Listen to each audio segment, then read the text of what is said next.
First, Arizona Senate lawmakers are now tackling distance learning funding during the pandemic. Education leaders tell us this has a direct impact on student learning because schools need every dollar they can get to maintain safety and academic standards. And they're keeping a sharp eye on the state's forecasted $2 billion surplus.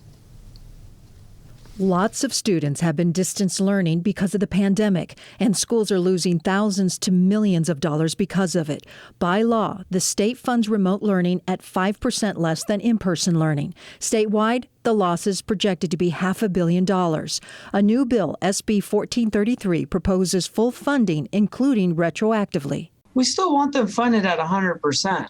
The costs do not go down. Matter of fact, they actually sometimes increase, especially when you have to spend on technology needs and so forth.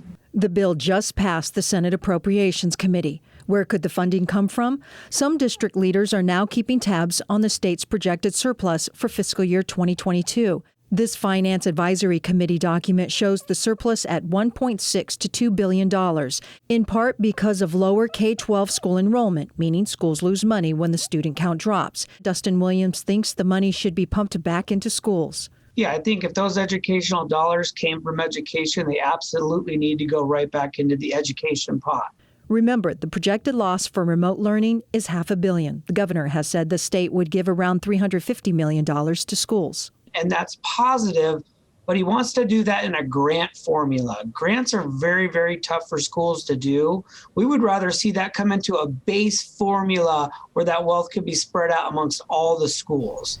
And we'll keep you updated on this and other education bills throughout this legislative session.